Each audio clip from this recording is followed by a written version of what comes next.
నమస్తే. ప్రస్తుతం మనతో పాటు సీనియర్ జర్నలిస్ట్ దాము బాలాజీ ఉన్నారు. ఆయనతో మాట్లాడదాం. నమస్తే సార్. నమస్తే సార్, విజయమ్మ వైఎస్ జగన్ మీద కేసు వేశారు అని అంటున్నారు. ఏ కేసు విషయంలో అంటే ఇలా వేసి ఉండొచ్చు సార్? యాక్చువల్గా ఇది కేసు అనే కంటే కౌంటర్ వేశారు జగన్ మీద, భారతిరెడ్డి మీద, క్లాసిక్ రియాలిటీ ఈ మూడింటి మీద విజయమ్మ ఎన్సిఎల్టీ అంటారు, అంటే నేషనల్ కంపెనీ లా ట్రిబ్యునల్. ఈ ఎన్సిఎల్టీలో ఆమె నిన్న కౌంటర్ వేశారు. కౌంటర్ వేసింది, ఆ కౌంటర్ చూస్తే చాలా ఆవేదనగా ఉంది ఆ కౌంటర్. ఎందుకంటే బేసిక్గా సరస్వతి పవర్ లిమిటెడ్ ఏదైతే వీళ్ళ కంపెనీ ఉందో ఆ కంపెనీ వివాదం అయింది. మనం చాలాసార్లు చెప్పుకున్నాం ఈ టాపిక్. బేసిక్గా ఏంటంటే సరస్వతి పవర్లో వాటాల్ని జగన్ గిఫ్ట్ డీడ్ కింద విజయమ్మకి ఇచ్చాడు. విజయమ్మ దీన్ని జగన్కి చెప్పకుండా షర్మిలాకి రాసిచ్చింది. సో ఇది చెల్లదు అని చెప్పి జగన్, భారతిరెడ్డి, ఈ క్లాసిక్ రియాలిటీస్ ఈ ముగ్గురు కలిపి ఈ నేషనల్ కంపెనీ లా ట్రిబ్యునల్లో కేసు వేశారు. సో దానికి కౌంటర్ ఏమని లా ట్రిబ్యునల్ ఏమని అడిగింది. ఈమె నిన్న కౌంటర్ వేసింది. సో ఈమె వాదన ఏందాం, తర్వాత జగన్ వాదన మళ్ళీ చెప్తాను నేను. ఈమె ఏం చెప్తుందంటే విజయమ్మ, ఈ కంప్లీట్గా ఇది నా వాటాలు, 99.75% వాటాలు నావి. సో నా వాటాలు నేను నాకు ఎవరికైనా రాసిచ్చే హక్కు ఉంది. సో నేను షర్మిలాకి రాసిచ్చాను. దీన్ని మేము కుటుంబ వివాద పరిష్కార ఒప్పంద పత్రం రాసుకుని దాని ప్రకారమే కంపెనీ యాక్ట్ కింద దాన్ని రిజిస్టర్ చేసుకున్నాం. కాబట్టి ఇది నా వాటాలు కాబట్టి నా వాటాలని నేను రాసిచ్చాను. కాబట్టి దీంట్లో ఎటువంటి ఇది లేదు. కానీ నన్ను ఇవాళ నా కొడుకు జగన్, నా కోడలు భారతిరెడ్డి నడివీధిలో నిలబెట్టారు, కోర్టులు కెక్కేట్టుగా చేశారు. ఇది నాకు చాలా బాధగా ఉంది. ఇద్దరు బిడ్డల మధ్య నేను కోర్టుకి రావాల్సిన పరిస్థితి ఏర్పడింది. దీనికి ప్రధాన కారణం జగన్ అండ్ భారతిరెడ్డి అని ఆమె చెప్తుంది. జగన్ వాదన ఏంటంటే జగన్ షర్మిల వాస్తులు, జగన్ మీద ఆల్రెడీ అక్రమాస్తుల కేసు ఉంది. ఈడీ జప్తులో కొన్ని ఉన్నాయి. ఇతనికి జగన్కి బెయిల్ ఇచ్చినప్పుడు కొన్ని కండిషన్స్ పెట్టి కోర్టు బెయిల్ ఇచ్చింది. అవేమంటే ఆస్తులు అనేవి వాటాలు ట్రాన్స్ఫర్ కానీ అమ్మకాలు కానీ జరగకూడదు.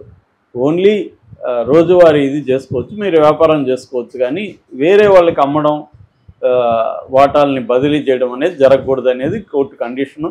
అది తెలిసి షర్మిల ప్లాన్గా ఈమె దగ్గర రాయించుకుంది. ఎందుకంటే నా బెయిల్ క్యాన్సిల్ చేయించడానికి కోసమే షర్మిల ఈ పనిచేసింది.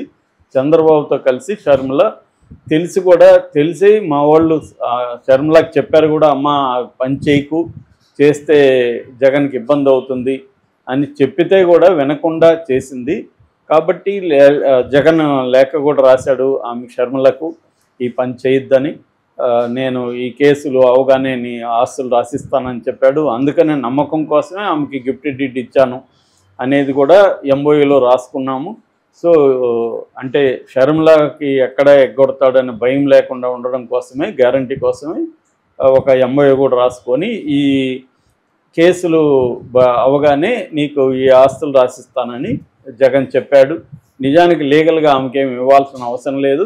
అయినా కూడా జగన్ తన సొంత చెల్లికి తన ఆస్తుల్లో వాటా ఇవ్వడానికి ఒప్పుకొని ఎంఓయూ రాసిచ్చి ఆ నమ్మకం కోసమే తల్లి పేరుతో ఆమె అయితే మధ్యగా ఉంటుంది కాబట్టి ఎవరో వైపు ఉండదు కాబట్టి రాసిస్తే తల్లిని మ్యానిపులేట్ చేసి బ్లాక్మెయిల్ చేసి షర్మిల ఇలా రాయించుకుంది అనేది జగన్ అనుకో వాదన. షర్మిల వాదన ఏంటంటే జగన్ ఆస్తులు జగన్వి కాదు, వాళ్ళ నాన్న అంటే మా నాన్న వైఎస్ఆర్ ఇన్ఫ్లుయెన్స్తో జగన్ ఆస్తులు డెవలప్ చేసుకున్నాడు. సో దాంట్లో మా కృషి కూడా ఉంది. జగన్ 50% ఆస్తుల వాటా మాకు ఇవ్వాలి, కానీ మాకు ఇవ్వట్లేదు. జగన్ ఏమన్నా అడిగితే ఆల్రెడీ వైఎస్ఆర్ పనిచేస్తాడు అంటున్నారు, వైఎస్ఆర్ ఏమీ పంచలేదు అని ఆమె చెప్పింది. ఆ వాదనని ఈమె కూడా సపోర్ట్ చేసింది, తల్లి కూడా. షర్మిల వాదన కరెక్ట్, జగన్ ఆస్తులు పంచలేదని. సో మామూలుగా అయితే ఇది ఒక ఫ్యామిలీ డిస్ప్యూట్. నిన్ననే ఒక సీనియర్ అడ్వకేట్తో మాట్లాడుతుంటే, అసలు ఆమె చాలా సీనియర్ అడ్వకేట్, సివిల్స్ చూస్తారు. ఆమె చెప్పేది ఏంటంటే అసలు మొత్తం ఇవేసారు కేసులంతా. ఎవరి ఇప్పుడు తోడబుట్టువులు లేదు, తల్లి కొడుకులు లేరు, అంతా గందరగోళం అయిపోయింది సార్. ఎందుకంటే ఆస్తుల విలువలు పెరిగిపోయినాయి ఈ మధ్యకాలంలో. పెరిగిపోయేసరికి మొత్తం డిస్ప్యూట్స్ అంతా ఇవే. తల్లి మీద కొడుకు, కొడుకు మీద తల్లి, అన్న చెల్లెలు, అక్క తమ్ముళ్ళు వచ్చి కోర్టులో కేసులు వేసేస్తున్నారు. మాకు వచ్చే కేసులంతా ఇవే సార్. రోజుకి నేను 20-30 కేసులు మా ఆఫీస్ నుంచే చూస్తున్నాను అని ఆమె చెప్తుంది. ఇది జనరల్గా వాస్తవం. ఎందుకంటే ఈ మధ్యకాలంలో ల్యాండ్స్ అనేవి విపరీతంగా అన్ని చోట్ల పెరిగిపోయినాయి, కొన్ని చోట్ల అబ్నార్మల్గా పెరిగిపోయినాయి.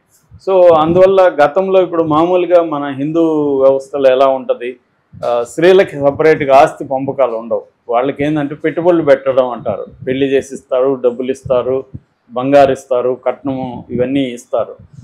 దాని తర్వాత ఎప్పుడైనా రకరకాల ఫంక్షన్లకి వీళ్ళు ఏదో పెట్టడం ఉంటుంది. అంతేగాని లీగల్గా నీకింత ఆస్తి నాకింత ఆస్తి అనేది ఉండదు. ఆస్తి అంటే మగవాళ్ళకి అనేది కాన్సెప్ట్ ఉంటుంది.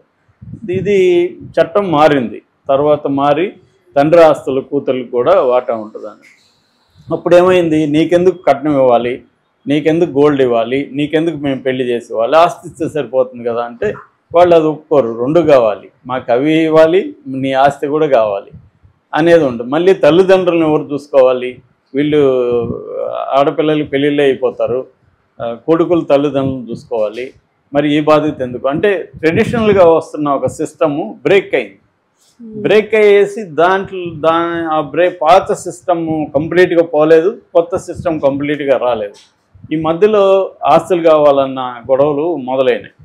సో ఈ క్లారిటీ లోపించింది. దానివల్ల మేజర్ ప్రాబ్లమ్స్. అలాగే భార్యాభర్తల మధ్య కూడా ఆస్తుల గొడవలే వల్లే ఎక్కువగా మనకి గొడవలు జరుగుతున్నాయి. అందుకని ఈ మధ్య పెళ్ళిళ్ళు చేసుకోవాలంటే మగవాళ్ళు భయపడే పరిస్థితి వచ్చేసింది. ఎందుకంటే పెళ్లి చేసుకుంటారు, 2 రోజుల్లో వాళ్ళు అఫైర్స్ అవన్నీ బయటకు వస్తాయి. మనం ఏమన్నా అడిగితే నాకు విడాకులు ఇవి భరణి అని అక్కడ నుంచి స్టార్ట్ చేస్తారు. ఇది కోర్టు బయట సెటిల్ చేసుకోవాలి, డబ్బులు మనం పోగొట్టుకోవాలనే పరిస్థితి వచ్చింది. ఇటువంటి ల్యాండ్ రిలేటెడ్ వివాదాలు అనేవి బాగా పెరిగాయి మామూలుగానే సమాజంలో. ఇప్పుడు జగన్ది కూడా అంతే. నాకు తెలిసి జగన్ ఫెయిల్యూర్ అని నేను చెప్తాను. ఎందుకంటే ఒక పొలిటికల్ లీడర్గా జగన్ ఆలోచించుకోవాలి ఇవన్నీ. ఏది ఎక్కువ నష్టం, ఆమెకి ఆస్తులు ఇచ్చేయడం నష్టమా, ఈకపోవడం వల్ల తనకి ఎక్కువ నష్టమా అనేది ఆలోచించుకోవడంలో జగన్ ఫెయిల్ అయ్యాడు అనేది చాలామంది చెప్తున్నది. నా అభిప్రాయం కూడా అదే. ఎందుకంటే ఇప్పుడు అతనికి తెలుసు షర్మిల నాకు యాంటీగా ఉంది, ఆమెకి కోపం ఉంది నా పట్ల.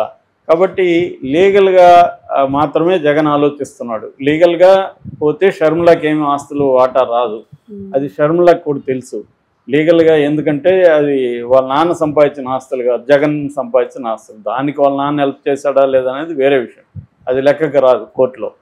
సో నీ పేరుతో నువ్వు సంపాదించిన ఆస్తుల్లో చెల్లికి వాటా ఇవ్వాల్సిన అవసరం లేదు. కాబట్టి లీగల్గా వెళ్ళదామె. అందుకని దాన్ని పబ్లిక్లోకి మనకి చెప్తారు. ఎవరైనా మనకి చెప్తున్నారంటేనే వీళ్ళకి లీగల్గా వ్యవహారం లేదని అర్థం, పబ్లిక్లో చెప్తున్నారంటేనే. ఎందుకంటే పబ్లిక్లో ఎందుకు చెప్తారు వాళ్ళు, ఇతన్ని ప్రెజర్ చేయడానికి, ఇతనికి పొలిటికల్గా హాని కలిగిస్తే ఇతను సరెండర్ అవుతాడనేది ఆమె టాక్టిక్స్. సో ఇతను ఆ పరిస్థితిని రానియకుండా ముందుగా చూసుకోవాలి. నువ్వు ఇంట్లోనే క్రైసిస్ డీల్ చేయలేని వాడివి, రాష్ట్రంలో క్రైసిస్ని ఎలా డీల్ చేస్తావు అన్న ఇది జనాలకి వెళ్ళింది బాగా. దాన్ని తెలుగుదేశం కూడా చాలా ఆర్గనైజ్డ్గా బలంగా తీసుకెళ్ళింది. ఆ రకంగా జగన్కి చాలా పెద్ద తలనొప్పి. వేమన అన్నట్టు చొప్పులోన రాయి చెవిలోన జోరీగా ఇంటిలో ఉన్న పోరు ఇంతింత కాదయ్య అని వేమన పద్యం ఉంటుంది. అలాగే ఎప్పుడైనా నువ్వు ముందు ఇంట గెలిచి రచ్చగలవాలంటారు. అలాగే ఇంట్లో సమస్యను పరిష్కరించుకోలేకపోతే అక్కడే చంద్రబాబుకి జగన్ కూడా కంపేర్ చేస్తే చంద్రబాబు ఆ విషయంలో సక్సెస్. ఎందుకంటే నందమూరి ఫ్యామిలీలో ఎక్కడ కూడా తనకు అసంతృప్తి రాకుండా ఎన్టీఆర్ని తోసేసి తన అధికారంలోకి వచ్చినా నందమూరి ఫ్యామిలీలో ఎవరు గొడవ చేయలేదు. సో పైగా తనకు సపోర్ట్ చేశారు అల్లుళ్ళు కానీ కొడుకులు కానీ, రామారావు అల్లుళ్ళు కానీ కొడుకులు కానీ అందరినీ తన కంట్రోల్లో ఉంచుకోగలిగాడు చంద్రబాబు. వాళ్ళకి ఏమి ఇచ్చాడా ఏం చేశాడనేది ఇక్కడ ఇమ్మెటీరియల్. అది ఆయన ఆర్గనైజింగ్ స్కిల్స్. సో ఇక్కడికి వచ్చేసరికి జగన్ ఆ విషయంలో ఉన్నది ఒక్క చెల్లెలు. ఆ ఒక్క చెల్లెలకి ఆమెకి ఎంపీ ఇచ్చుంటే ఏమైండదు, ఎవడోడుకు పిలిచి ఎంపీ ఇందాక చెప్పుకున్న మాధవ్ లాంటి వాళ్ళకి ఎంతో పనికిమాల వాళ్ళకి ఇచ్చాడు ఎంపీ. ఆమెకి ఇచ్చుంటే ఏమైండేది. దానికి ఏదో పిచ్చి కథ చెప్తాడు జగన్, ఏదో ప్రజలు అదేదో కథలన్నీ చెప్తాడు, అది ఎవరు కూడా నమ్మరు. సో ఆమెకి ఎంపీ ఇచ్చేసి ఉండి ఆమెకి ఒక చిన్న పవర్ సెంటర్ ఇచ్చేసి ఉంటే కవితలాగా ఆమె పని ఆమె చేసుకునేది, టెన్షన్ వచ్చేది కాదు. నిజానికి ఆమె జగన్ అధికారంలోకి రావడానికి తల్లి కృషి ఉంది, ఆమె కృషి ఉంది. నాకు బాగా గుర్తు, ఆ జగన్ కేసు అరెస్ట్ అయ్యి జైల్లోకి పోయినప్పుడు చాలామంది నా ఫ్రెండ్స్ కూడా ఏమన్నారంటే, ఇంక జగన్ పని మటాష్, అతను మినిమం 2 ఏళ్ళు బయటికి రాడు, 2 ఏళ్ళు పార్టీ నడవదు అని చెప్పారు. 16 నెలలు బయట రాలా. 16 నెలలు పార్టీ నిలబెట్టింది ఎవరు? విజయమ్మ షర్మిల లేకపోతే పార్టీ నిలబడేది కాదు. ముగ్గురు ఆడవాళ్ళు. భారతి ఏమో వ్యాపారాలు చూసుకునింది, విజయమ్మ షర్మిల పార్టీని నిలబెట్టగలిగారు. సో అందుకనైనా జగన్ ఆమెకు చేసి ఉండొచ్చు, ఎవరెవరినో పిలిచి చేసినప్పుడు. సో జగన్ క్లియర్గా షర్మిల విషయంలో తప్పు చేశాడు. జగన్ పాయింట్ ఆఫ్ వ్యూలో కూడా తప్పది. అది ఫెయిల్యూర్ ఖచ్చితంగా జగన్. అది ఇంకా ఫెయిల్యూర్ ఎక్కడంటే తల్లిని కూడా దూరం చేసుకోవడం. కనీసం తల్లి బ్యాలెన్స్గా ఇద్దరి వైపు లేకుండా ఉన్నా కూడా, తటస్థంగా ఉన్నా కూడా జగన్ హెల్ప్ అయ్యేది అది. కానీ ఆమె తటస్థంగా ఉండే పరిస్థితి లేదు ఆమెకు కూడా. ఎందుకంటే ఇటు పక్క ప్రెజర్ ఉంది కూతురు పక్క, ఆమెకు కూడా కూతురికి అన్యాయం జరిగిందన్న ఫీలింగ్ ఉంది. దాంతో ఆమె అనివార్యంగా అటు పోవాల్సి వచ్చింది. Okay sir, thank you.